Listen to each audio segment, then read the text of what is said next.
വായിക്കുമ്പോൾ പലരും തള്ളാനെന്ന് വിമർശിക്കുമെങ്കിലും വിമർശന സ്വരം ഭയന്ന് Kerala Blasters sporting director Karolis കിംഗ്സിന്റെ നീക്കങ്ങളെ പ്രശംസിക്കാതിരിക്കാൻ പറ്റില്ല. കേരള ബ്ലാസ്റ്റേഴ്സ് അടുത്ത സീസണിലേക്ക് ഒരുങ്ങുമ്പോൾ മികച്ച നീക്കങ്ങൾ നടത്തുകയാണ് മഞ്ഞപ്പടയുടെ സ്പോർട്ടിംഗ് ഡയറക്ടർ. കേരള ബ്ലാസ്റ്റേഴ്സിന്റെ ഇന്ത്യൻ സൈനിങ്ങുകളുടെ മുഴുവൻ ചുമതലയും കിംഗ്സിനാണ്. ഇന്ത്യയിലേക്ക് ആദ്യമേയെത്തുന്ന പുതിയ പരിശീലകൻ സ്റ്റാഡേക്ക് ഇന്ത്യൻ താരങ്ങളെക്കുറിച്ച് കൂടുതൽ അറിയാൻ സാധ്യതയില്ലാത്തതിനാൽ ബ്ലാസ്റ്റേഴ്സിന്റെ ഇന്ത്യൻ റിക്രൂട്ട്മെന്റ് കിംഗ്സിന്റെ മേൽനോട്ടത്തിലാണ്. എന്നാൽ അടുത്ത സീസണിലേക്ക് വേണ്ടി മാത്രമല്ല, ഭാവിയിലേക്കുള്ള മികച്ച ടീമിനെ സൃഷ്ടിക്കുന്നതിന്റെ പണിപ്പുരയിലാണ് കിംഗ്സ്. ലഭ്യമാവുന്ന റിപ്പോർട്ടുകൾ അനുസരിച്ച് 5 കിടിലൻ നീക്കങ്ങളാണ് കിംഗ്സ് നടത്തിയിരിക്കുന്നത്.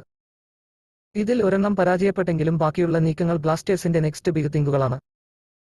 കരോലിസ് സമീപകാലത്തായി നടത്തിയ നീക്കങ്ങളിൽ ഭൂരിഭാഗവും 22 വയസ്സിന് താഴെയുള്ള താരങ്ങളാണ് എന്നതാണ് ശ്രദ്ധേയം.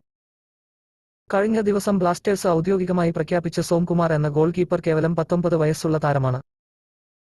നെറോക്ക എഫ്സിയിൽ നിന്നും ബ്ലാസ്റ്റേഴ്സ് സ്വന്തമാക്കിയതായി അനൌദ്യോഗികമായി ഉറപ്പിച്ച മറ്റൊരു താരമാണ് ലെഫ്റ്റ് ബാക്ക് ലിക്മാബാം രാകേഷ്. രാകേഷിന്റെ പ്രായം കേവലം 21 വയസ്സ് മാത്രമാണ്. തീർന്നില്ല, ഐസ്വാൾ എഫ്സിയിൽ നിന്നും ബ്ലാസ്റ്റേഴ്സ് സ്വന്തമാക്കിയതായി ഉറപ്പിക്കാവുന്ന ലെഫ്റ്റ് വിങ്ങർ അമാവിയയുടെ പ്രായം 22 ആണ്. ഇതിനിടയിൽ അദമ യുണൈറ്റഡ് സ്പോർട്ടിംഗ് അക്കാദമിയിൽ നിന്നും സുബൽറ്റുഡു എന്ന കൗമാര താരത്തെയും ബ്ലാസ്റ്റേഴ്സ് ടീമിലെത്തിച്ചിട്ടുണ്ട്. പഞ്ചാബ് എഫ്സിയുടെ 19 വയസ്സ് മാത്രമുള്ള ടെക്ചം അഭിഷേക് സിംഗ് എന്ന താരത്തിനു വേണ്ടി ബ്ലാസ്റ്റേഴ്സ് നീക്കം നടത്തിയില്ലെങ്കിലും താരത്തെ ടീമിലെത്തിക്കാനായിട്ടില്ല.